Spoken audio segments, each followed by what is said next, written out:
Hi, this is Patricia, your TV host of HomeBuyingTipsTV.com, and today I'm with Robin Ellen and Cheryl Johnson, one of our property management teams here in the Kendall office for Coldwell Banker. And this is a two-part series teaching you how to cash in on rental properties and being a smart landlord. So welcome to our show, and thank you for being here. Thank you for having us. Absolutely.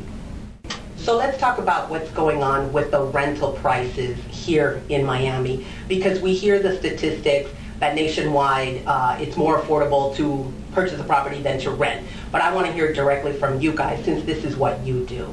What's going on? Well, the reality is, as we all know, that interest rates are phenomenal in the 4%, 4.5%, as you know. Mm-hmm. So interest rates are fabulous. Prices are down to rock bottom. So certainly you can buy a house, you could have that property rented out, and you can have a positive cash flow.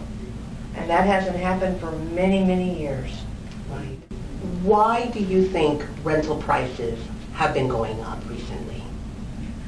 Well, frankly, it's, I guess, fortunate and unfortunate, sort of a double-edged sword, but there are so many people facing foreclosure, having to short sell their properties, that those people have to go somewhere. They still have to live somewhere. So where they used to be homeowners, now they're becoming tenants. They're becoming our tenants, and they're becoming, of course, the investors and the landlords' tenants out there today. But the market is flooded with them. It has increased the demand on the supply, and for that reason, the rental prices are driven by supply and demand, much like sales are, and it has driven the demand up and therefore the prices up. In fact, we expect in many areas for rental prices to increase as much as 10% per year over the next 2 to 3 years until we get the balance back in the inventory.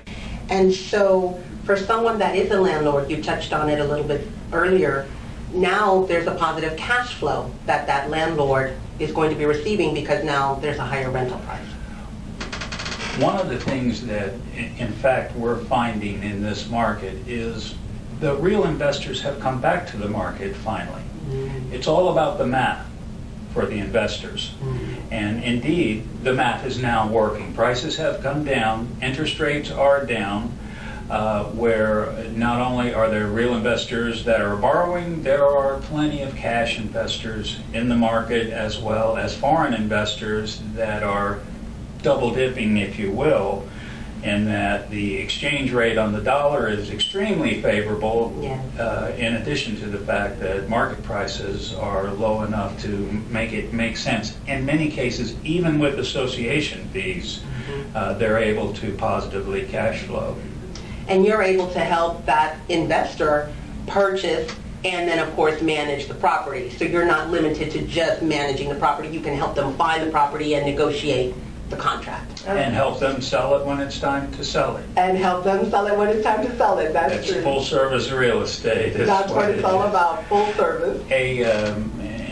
As a matter of fact, I talked about the real investors re-entering the market. When the market was screaming hot and you heard all about the people making so much money and what have you in the real estate market, the real investors weren't buying properties then. They were selling everything they owned because the market was peaked. We found that out later, didn't we? Yes. Looking back in the rear view mirror. Exactly. And now they're re-entering the market with all that money that they stashed away when they sold at the peak of the market. And that's what brings the real investors back to the market, and that's what's going to help us balance out the market is for the real investors to take up some of the surplus inventory and bring things back into line. And you mentioned the cash buyers and the foreign national buyers. So you manage properties not just for local people or maybe people in another part of Florida. You manage properties for people that could be out of the country. Oh, definitely. Definitely. Many of the people that we manage properties for are out of the country. Many are military. They were stationed here and have since been transferred on. And this really gives them an opportunity not to have to sell in a bad market, They can move on to their next destination. We'll take care of it. We'll babysit their home while they're gone until the market recovers. And whatever they decide to do at that point, we're here to service them.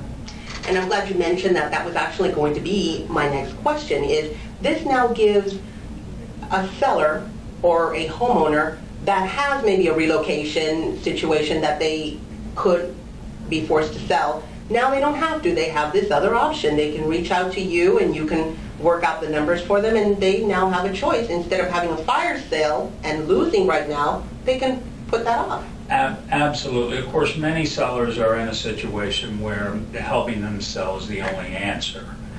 And there are certainly plenty of buyers out there in the market these days to accomplish that for them. But as you pointed out, it's not something they're forced into doing. There is another option, and we counsel people all the time that if you don't have to sell in this market, this is not the market to sell in.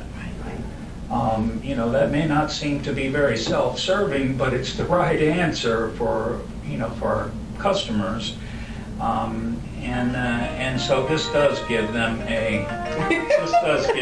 option. That's fine.